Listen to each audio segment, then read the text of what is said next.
బడుగు బలహీన వర్గాల ఆశాజ్యోతి మా మల్లురవన్న గౌరవనీయులైన నాగర్ కర్నూలు పార్లమెంటు ఎంపీ గారి పుట్టినరోజు. ఈ యొక్క పుట్టినరోజు అన్న ఆదేశాల మేరకు అన్న అనాథ పిల్లలు అంటే దేవునితో సమానం రాజు. ఆ యొక్క సన్నిధిలో, ఆ దైవ సన్నిధిలో పోయి నా యొక్క బర్త్డే చేయండి, ఎందుకంటే ఆ పిల్లలకు ఇచ్చిన ఒక పండు కానీ స్వీట్ కానీ అనేది పరమాన్నంతో సమానం అని చెప్పి అన్నారు చెప్పడం జరిగింది. ఇదే విధంగా ఆయన ఆరోగ్యాలతో ఇంకా అంచెలంచెలుగా ఇంకా పై స్థాయికి అన్న వెళ్ళాలని కోరుతూ ఆయనకి ఈరోజు జన్మదిన కార్యక్రమము ఈ అనాథాశ్రమం మహబూబ్ నగర్లో అనాథాశ్రమంలో జరపడం జరుగుతుంది. ఆయన యొక్క గొప్ప విశేషం ఏమిటంటే ప్రతి ఒక్కరికి ఈ ఉమ్మడి జిల్లా వ్యాప్తంగా ఎక్కడ ఎవరికి ఏ సమస్య వచ్చినా అన్నా అని పలకరిస్తే మాత్రం ఖచ్చితంగా ఆపద్బాంధవులా ఉండే వ్యక్తి, మన గొప్ప వ్యక్తి మన మల్లురవి అని కూడా మీకు అందరికీ గుర్తు చేస్తున్నాను.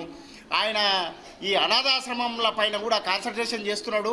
ఖచ్చితంగా ఆయన ఏదో రూపకంగా వీళ్ళకు ప్రతి ఒక్క ఎక్కడ ఉన్న ఆశ్రమాలకు అందరికీ కూడా లబ్ధి చేకూరేటట్లు ఆయన ఎంపీ ఫండ్ నుంచి సాయం చేస్తే బాగుంటుందని కూడా నేను కోరుతూ ఈ యొక్క సన్నిధిలో ఆయన బర్త్డే జరిపించడం చాలా ఆనందకరం అని మా సన్నిధిలో ఉన్న అనాథ పిల్లల అందరి సాక్ష్యంగా నేను ఆనందాన్ని వ్యక్తం చేస్తూ ఇక్కడ ఉన్న గౌరవనీయులైన మా స్కూల్ హెడ్ మాస్టర్ గారు తన సొంతం పిల్లలుగా వ్యవహరిస్తుంది కనుక వీళ్ళకు కూడా వందనాలు తెలియజేస్తున్నాను.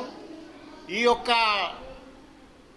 కార్యక్రమము ఇంకా ఈ మల్లురవైన సందర్భం అని కాదు, మిగతా భవిష్యత్తులో ఇంకా వేరే వీళ్ళకి ఏ హెల్పింగ్ ఉన్నా కూడా ఈ తెలంగాణ రాజుబాయ్ అనే వ్యక్తి ఈ అనాథల కొరకని కాదు, జిల్లాల ఎక్కడ పరిస్థితులు అనివార్యమై ఎక్కడైనా ఇబ్బంది కలిగినా ఏ పరిస్థితి వచ్చినా ఖచ్చితంగా ఈ రాజుబాయ్ అనే వ్యక్తి ఉంటాడు. ఆపదలో అండగా నిలిచే వ్యక్తిగా నేను ఉంటాను కూడా ఈ ప్రెస్ మిత్రుల సాక్షిగా తెలియజేస్తున్నాను.